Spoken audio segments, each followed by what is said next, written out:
Salam, saudara kekasih di dalam nama Yesus Kristus. Mari kita di pagi hari ini mengucap syukur atas kebaikan Tuhan di dalam kehidupan kita, sehingga pagi hari ini kita boleh menikmati kehidupan karena anugerah Tuhan yang begitu besar dalam kehidupan kita. Firman Tuhan yang boleh kita sampaikan di pagi hari ini, nas renungan yang diambil dari Roma 3 ayat 23, tema kita, manusia jatuh ke dalam dosa. Sebelum kita belajar tentang firman Tuhan di pagi hari ini, mari kita bersatu di dalam doa. Kami sangat bersyukur di pagi hari ini Bapak Yahweh, karena kami melihat dan merasakan terus dalam kehidupan kami pemeliharaan Tuhan dan kebaikan Tuhan dalam kehidupan kami. Sehingga pagi hari ini Tuhan kami boleh sehat dan bersukacita atas roh Tuhan yang memimpin memerintah kehidupan kami. Sehingga pagi hari ini Tuhan, kami boleh mendengarkan firman-Mu dan melakukannya dalam kehidupan kami. Dalam nama Yesus Kristus kami berdoa dan mengucap syukur. Haleluya. Yang percaya, mari kita bersama-sama katakan amin. Firman Tuhan di pagi hari ini, saudara terkasih, kita ambil dalam Roma 3 ayat 23, dan firman-Nya berkata, semua manusia telah jatuh ke dalam dosa dan telah kehilangan kemuliaan Tuhan. Yang menjadi pertanyaan bagi kita di saat pagi hari ini di dalam renungan firman Tuhan, kenapa manusia jatuh dalam dosa? Karena manusia melanggar hukum dan peraturan dan ketetapan Tuhan yang dituliskan di dalam 1 Yohanes 3 ayat 4. Semua manusia telah berdosa. Berarti manusia yang ada di dunia ini telah mendapat warisan dosa atau dosa keturunan. Dosa keturunan yang ada dalam kehidupan manusia, dia tidak melepas apa jabatan mereka.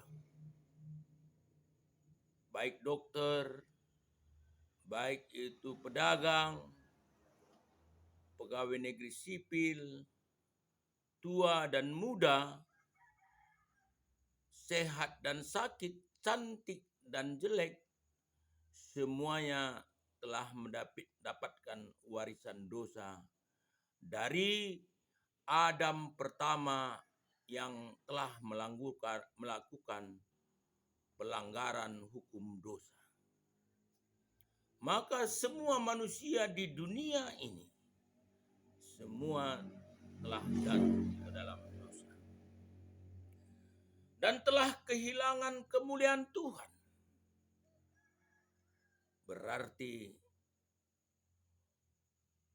hubungan roh manusia dengan roh Tuhan sesuai dengan penciptaan di dalam Kejadian 2 ayat 7.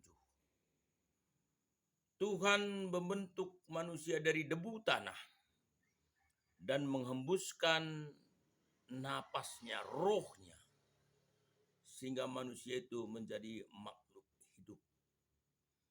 Maka roh Tuhan sebagai pemberi roh terpisah antara roh manusia dengan roh Tuhan oleh karena dosa. Itu yang dituliskan di dalam Yesaya 59 ayat 1 dan 2. Dosa mulah yang memisahkan antara roh manusia dengan roh Tuhan. Dengan kesimpulan, karena pelanggaran hukum dosa, maka manusia mati secara rohani. Saudara terkasih di dalam nama Yesus Kristus, oleh Adam pertama, manusia telah berdosa dan kehilangan kemuliaan Tuhan. Artinya saudara kekasih, roh manusia mati secara rohani, bukan mati secara badani. Mari kita lanjutkan, kita belajar tentang dampak-dampak dosa bagi manusia yang dituliskan di dalam Alkitab, saudara terkasih. Pertama, oleh karena dosa yang dituliskan di dalam Kejadian 3 ayat 10, dampak karena dosa lahirlah kata takut di dalam kehidupan manusia. Dampak yang kedua, hubungan roh Tuhan dengan roh manusia terpisah oleh karena dosa.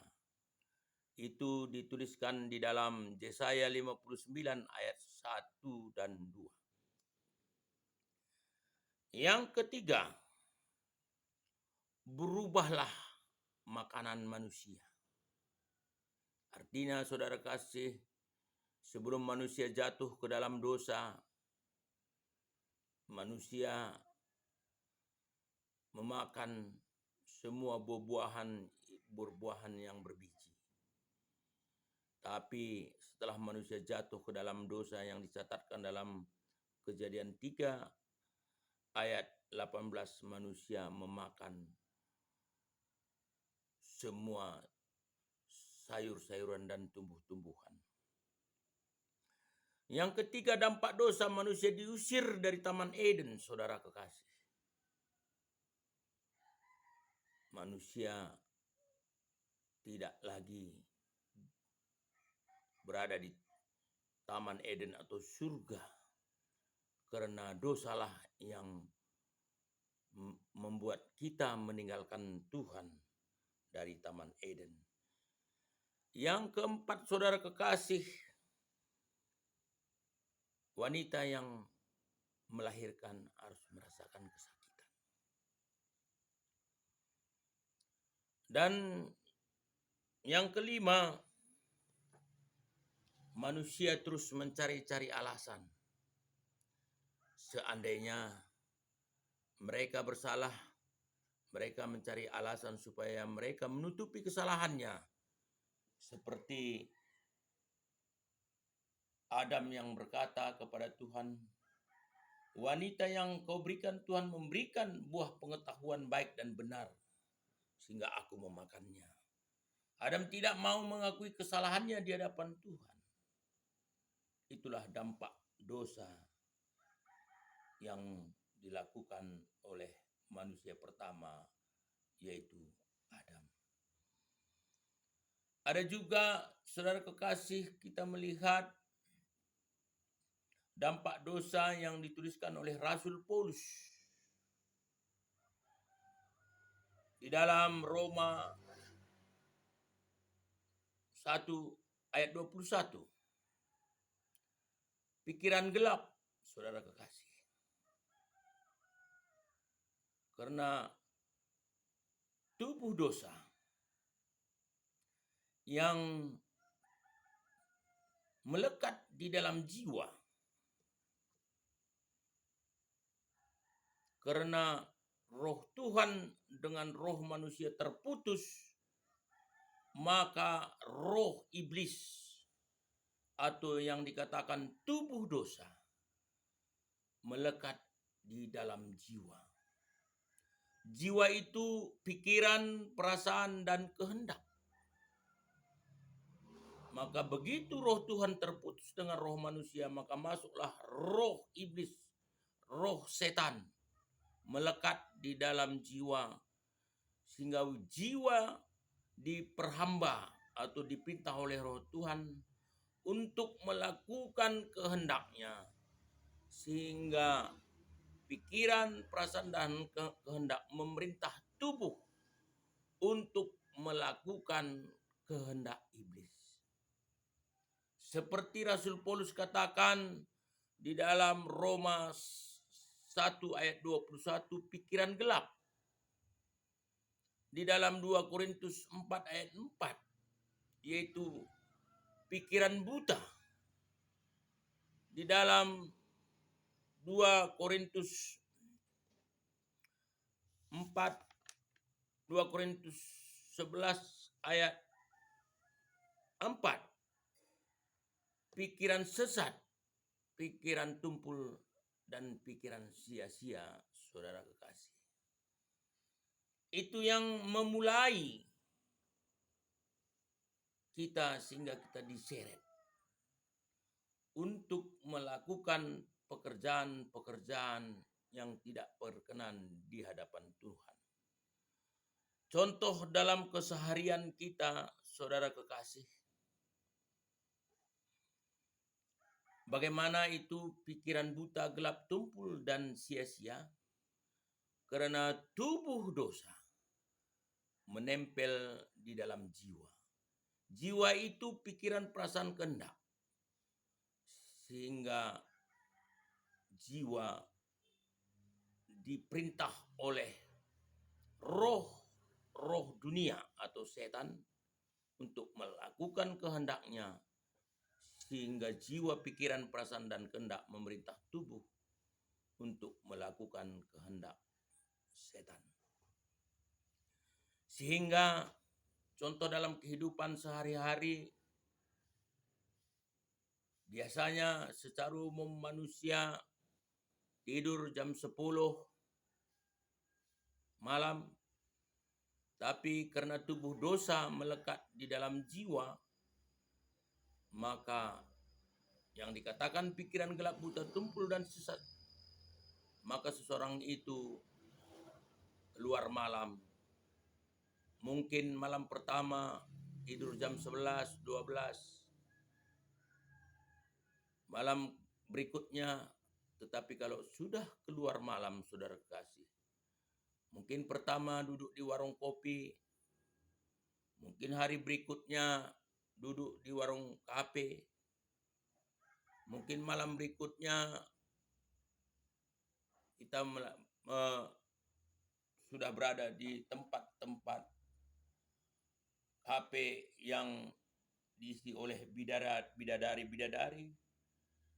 Dan selanjutnya saudara, kita bisa saja di dalam dunia yang gelap ini, tengah malam, karena tubuh dosa ada di dalam jiwa kita, sehingga kita digoda terus, sehingga kita melakukan hubungan yang tidak berkenan di hadapan Tuhan. Sehingga satu hari, satu minggu, satu bulan, 1 tahun, 2 tahun, 5 tahun, dan seterusnya. Itu yang dikatakan Rasul Paulus, pikiran gelap, buta, tumpul, dan sesat.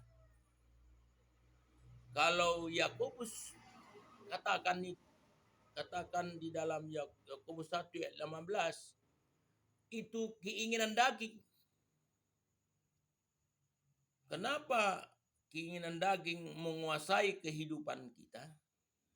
Karena roh Tuhan dengan roh manusia terputus. Roh manusia meninggalkan roh Tuhan, sehingga roh manusia tidak ada lagi yang memimpinnya, maka roh iblis atau tubuh dosa menempelkan diri dalam jiwa, sehingga jiwa ini dikendalikan oleh roh-roh dunia, sehingga pikiran, perasaan, dan kehendak menjadi hamba dosa, sehingga pikiran, perasaan, dan kehendak memerintah tubuh mengeksekusi apa yang maunya kehendak Tuhan, kehendak iblis yang harus dilakukan. Itu yang dikatakan perhambaan dosa.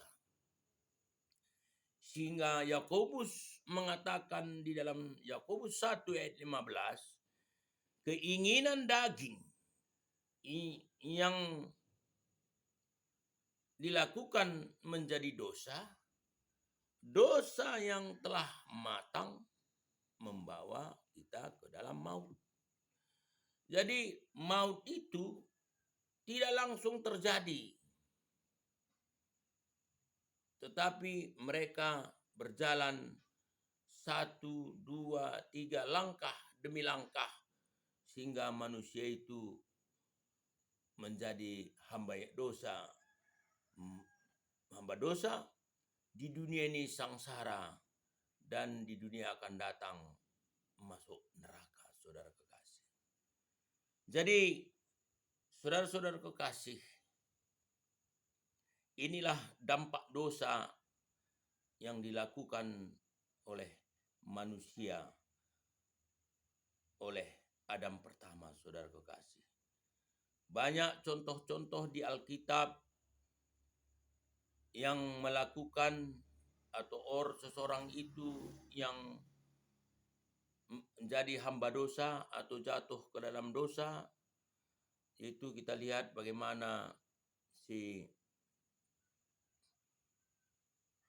Raja Daud, Raja Saul, saudara kekasih, tidak mengindahkan perintah Tuhan. Awalnya diawali dengan keinginan roh, tapi akhirnya keinginan daging, saudara. Sehingga Daud tidak lagi pakai Tuhan sebagai alat, dan Daud mati di dalam peperangan oleh karena dosa.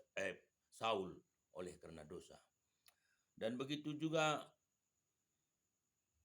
murid Tuhan Yesus, salah satu Yudas yang menjual Yesus Kristus. Inilah contoh-contoh di Alkitab bagaimana seseorang itu dipakai iblis menempelkan tubuh dosa di dalam jiwa. Sehingga apa menjadi keinginan iblis, itu yang dilakukan oleh pikiran kita, kehendak kita, perasaan kita, yang dilakukan oleh tubuh kita. Banyak juga contoh-contoh di masa sekarang ini, banyak hamba-hamba Tuhan diawali dari keinginan roh, tapi akhirnya dia lakukan keinginan daging. Begitu luar biasanya iblis atau roh-roh dunia yang rajin sekali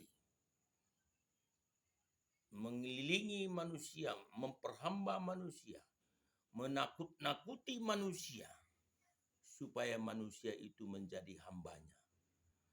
Begitu manusia, roh manusia dengan roh Tuhan terputus, atau roh manusia meninggalkan roh Tuhan, maka tubuh dosa ditempelkan di dalam jiwa. Sehingga manusia itu sadar tidak sadar, mereka kerinduannya, kesukaannya itu melakukan apa yang menjadi kehendak iblis dalam kehidupan mereka. Saudara terkasih di dalam nama Yesus Kristus, mari kita memasuki belajar tentang bagaimana solusi di dalam Tuhan supaya dosa perbuatan dan dosa keturunan boleh tidak memperhamba kita, tidak menempelkan tubuh dosa di dalam jiwa kita. Pertama, saudara kasih, marilah kita mengikatkan diri satu roh dengan Tuhan. Artinya, mari kita hidup oleh roh dan dipimpin oleh roh Tuhan. Mari roh kita dengan roh Tuhan harus berhubungan setiap saat lewat ibadah-ibadah yang kita lakukan, supaya roh iblis yang ingin menempelkan di jiwa tidak terlaksana. Karena hubungan kita dengan Tuhan secara rohani berjalan dengan baik dan sempurna. Yang kedua, kita harus segambar dan serupa dengan Tuhan. Itu dituliskan dalam Kejadian 1 ayat 26. Dan bagaimana kita menjadi anak Tuhan yang seperti Rasul Paulus katakan dalam Roma 8 ayat 14. Saudara dan saya menjadi anak Tuhan karena ada roh Tuhan yang memimpin kehidupan saudara dan saya.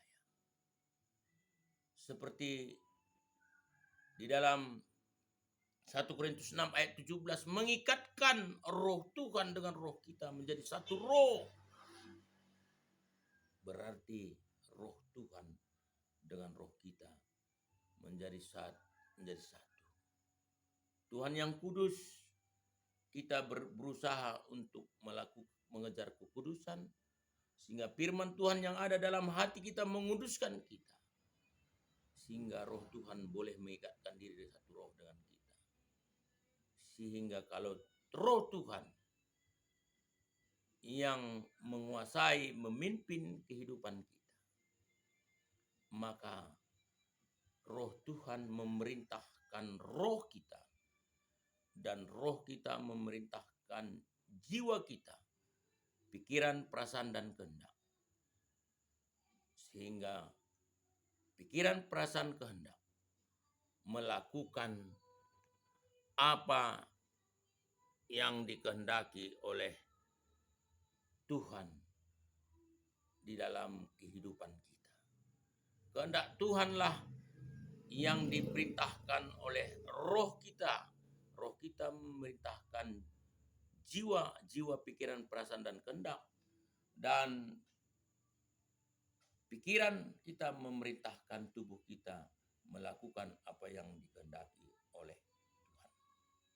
Yang menjadi pertanyaan kita di pagi hari ini, bagaimana kita boleh mengikatkan diri satu roh dengan Tuhan yang dituliskan oleh Rasul Paulus di dalam 1 Korintus 6 ayat 17. Bagaimana kita menjadi anak Tuhan yang dituliskan oleh Rasul Paulus di dalam Roma 8 ayat 14. Ada roh Tuhan yang memimpin, menguasai kehidupan kita. Bagaimana kita boleh segambar dan serupa dengan Tuhan, supaya saudara dan saya di pagi hari ini tidak dikuasai dunia, tetapi kita menguasai dunia yang dituliskan di dalam Kejadian 1 ayat 26. Bagaimana hidup kita ini, roh Tuhan yang ada di dalam kita, kita yang ada di dalam Tuhan, yang dituliskan di dalam Yohanes 15 ayat 5, Yesus adalah pokok anggur yang benar. Kamu adalah ranting-rantingnya. Apabila roh Tuhan ada di dalam kamu, dan kamu ada di dalam Tuhan, maka kamu dapat melakukan semua yang dikehendaki oleh Tuhan di dalam kehidupan.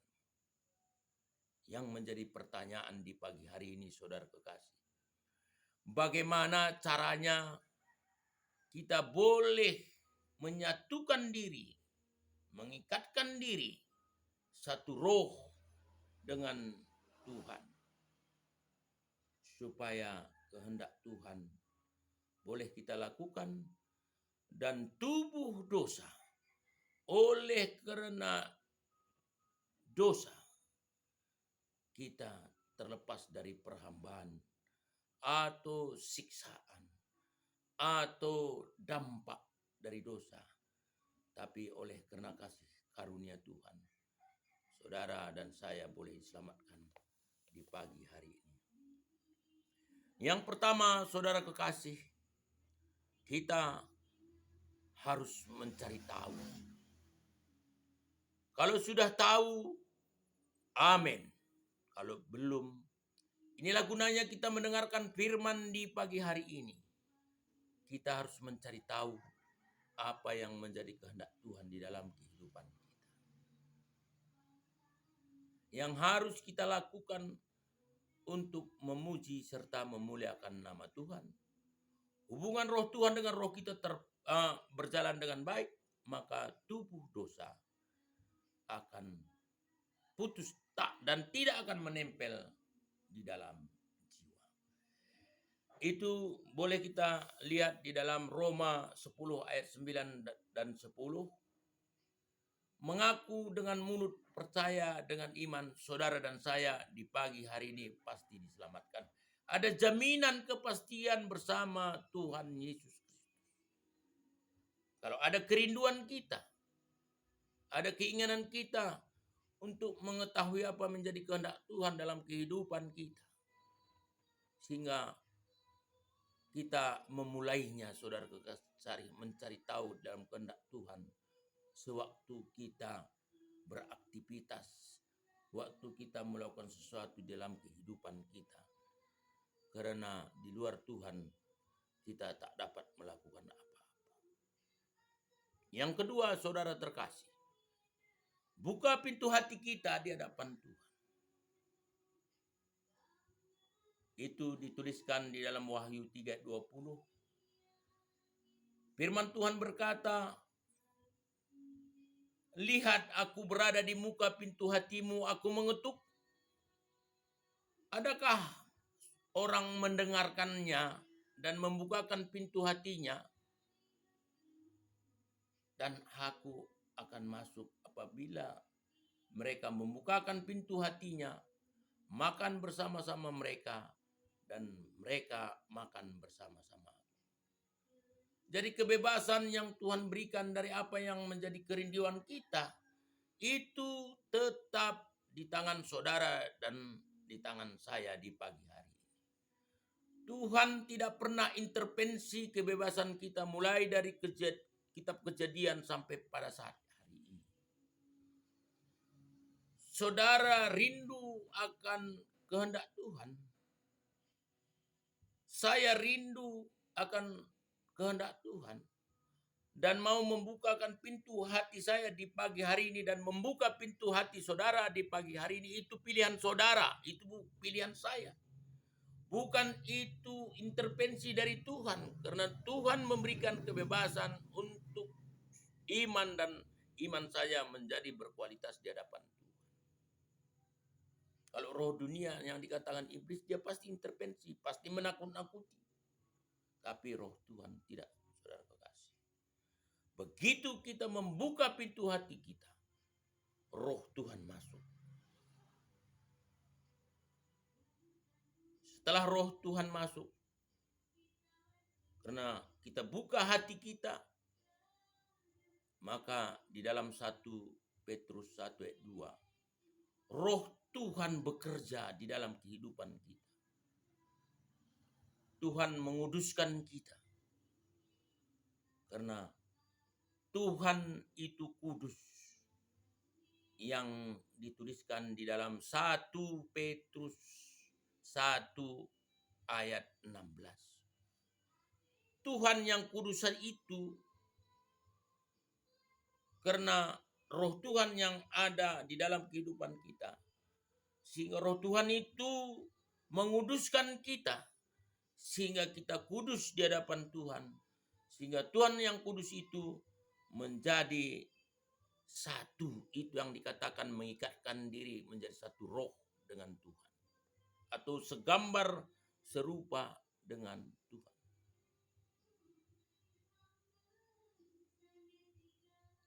Bagaimana cara kerja roh Tuhan dengan roh kita menjadi satu roh?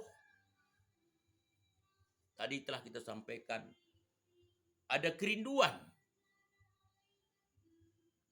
Kemudian kita membuka pintu hati kita, sehingga roh Tuhan bekerja di dalam kehidupan kita. Berarti roh Tuhan dengan roh kita telah berhubungan dengan baik. Tidak karena dosa yang menghalangi hubungan Tuhan dengan manusia. Maka di dalam Roma 8 ayat 13 ada roh Tuhan dan roh kita sama-sama bekerja sama untuk melakukan atau menanggalkan tubuh dosa yang ada di dalam jiwa kita. Setelah roh Tuhan dan roh kita menjadi satu karena bekerja sama, maka tubuh dosa yang selama ini yang ada di dalam jiwa kita, maka mereka bersama-sama menanggalkan tubuh dosa.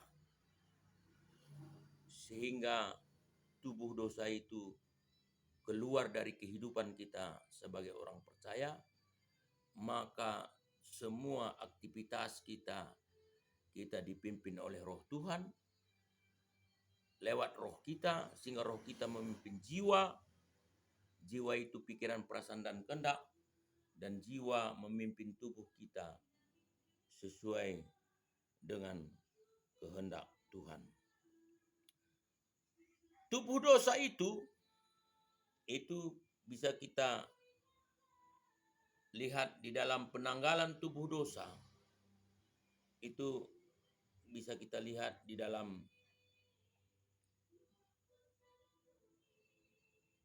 Kolose 3 ayat 5 dan Kolose 2 ayat 11. Itulah tubuh dosa yang melekat di dalam jiwa kita. Sehingga roh Tuhan dan roh kita sama-sama bekerja sama untuk menanggalkan tubuh dosa itu. Yang kelima, saudara kekasih, setelah penanggalan tubuh dosa, maksudnya setelah dosa itu tidak ada lagi di dalam jiwa kita, maka roh kita, pikiran kita ini dibaharui dari hari ke sehari. Setelah tubuh dosa yang telah kita matikan atau penanggalan tubuh dosa di dalam jiwa kita, maka roh kita, pikiran kita yang terdiri dari perasaan dan kehendak itu dibaharui dari hari ke hari. Itu ayatnya yang dituliskan oleh Rasul Paulus di dalam Efesus 4 ayat 23 dan 2 Korintus 4 ayat 16. Saudara-saudara terkasih, kalau tubuh dosa tidak ada dalam kehidupan kita, roh pikiran kita telah dibaharui, maka seperti yang dituliskan di dalam 1 Tesalonika 5 ayat 23. Roh, jiwa, dan tubuh sudah dibaharui dari hari ke hari untuk menuju kesempurnaan di dalam Tuhan. Setelah roh pikiran kita dibaharui dari hari ke hari, maka anak-anak Tuhan telah siap untuk diutus untuk melayani Tuhan. Atau dampak orang-orang yang telah hidup di dalam roh dan dipimpin oleh roh, maka terlihat dah dari gaya hidup mereka, terlihat dah dari keseharian mereka, bagaimana mereka melakukan hubungan dengan Tuhan dengan melakukan ibadah, baik ibadah minggu, ibadah persekutuan pribadi, ibadah rumah tangga, dan ibadah-ibadah lainnya menjadi kerinduan mereka karena roh mereka dan roh Tuhan terus berhubungan baik dan sempurna supaya roh kita memimpin jiwa kita yang telah dibaharui dan jiwa kita memimpin tubuh kita sesuai dengan apa yang Tuhan kehendaki dalam kehidupan kita. Maka tanda-tandanya boleh kita lihat di dalam Yohanes 4 ayat 34. Tuhan Yesus berkata lewat firman-Nya. Yesus berkata, makananku melakukan kehendak Tuhan yang mengutus aku untuk melakukan kehendaknya. Saudara dan saya di pagi hari ini, setelah kita mendengarkan firman Tuhan dan melakukannya, pasti kita berkata seperti apa yang dikatakan Tuhan Yesus di pagi hari ini. Yang dituliskan di dalam Yohanes 4 ayat 34. Makananku, itu yang kita ucapkan di pagi hari ini. Melakukan kehendak Tuhan yang mengutus aku melayani Tuhan di dunia ini untuk menyelesaikan pekerjaan Tuhan. Apa pekerjaan Tuhan itu? Beritakan Injil, baptislah mereka di dalam nama Bapa, Anak, dan Roh Kudus.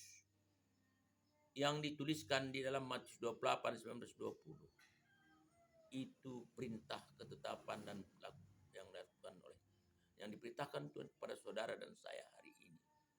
Karena kita tahu itu adalah kehendak Tuhan yang harus kita lakukan dalam kehidupan kita. Kita bisa lihat bagaimana yang dituliskan di dalam Yohanes 12 ayat 26.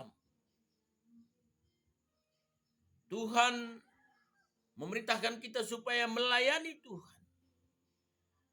Melayani saudara-saudara kita yang belum mengenal Tuhan. Supaya mereka juga dapat melakukan apa yang Tuhan kehendaki. Seperti yang kita lakukan di pagi hari ini, saudara-saudara kekasih. Supaya saudara dan saya boleh menyukuri dan menikmati apa yang Tuhan punya. Apa yang Tuhan memiliki. Seperti yang dituliskan di dalam Yohanes 16 ayat 5. Apa yang Bapa punya adalah engkau, aku punya di pagi hari ini.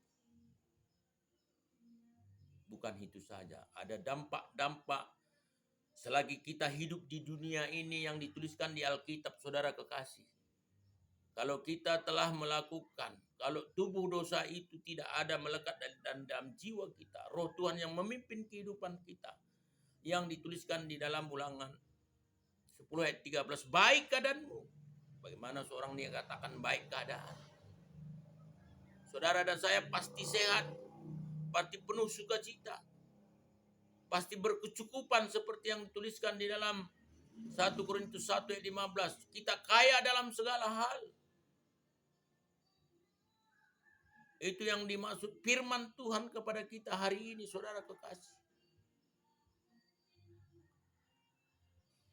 Rasul Paulus juga menuliskan di dalam 2 Korintus 8 ayat 9. Tuhan yang kaya itu dimiskinkannya mereka supaya kita yang miskin ini menjadi kaya. Itu janji firman Tuhan yang dituliskan oleh Rasul Paulus kepada jemaat Korintus, saudara kekasih. Kalau kita baca kitab Ulangan, saudara kekasih, Ulangan 26 ayat 18-19, saudara kekasih. Janji firman Tuhan kepada saudara yang dituliskan di kitab Ulangan. Saudara dan saya diangkat menjadi atas segala bangsa, menjadi terpuji, ternama, terhormat, saudara kekasih. Bukan itu saja, saudara kekasih, janji firman Tuhan. Kalau kita melakukan apa yang Tuhan kehendaki dan tubuh dosa tidak ada lagi dalam jiwa kita, maka janji firman Tuhan, kita memiliki kehidupan yang kekal. Yang dituliskan dalam Wahyu 3:12, kita menjadi soko guru di dalam surga. Dan nama saudara dan saya tercatat di surga. Saudara kekasih, inilah yang menjadi renungan firman Tuhan. Walaupun renungan firman Tuhan bertemakan manusia jatuh ke dalam dosa, tetapi pagi hari ini kita telah mengetahui bagaimana caranya kita keluar dari dosa dan menanggalkan tubuh dosa di dalam jiwa kita. Sehingga saudara dan saya di pagi hari ini boleh merasakan sukacita damai sejahtera yang datangnya dari Bapa Jahwe.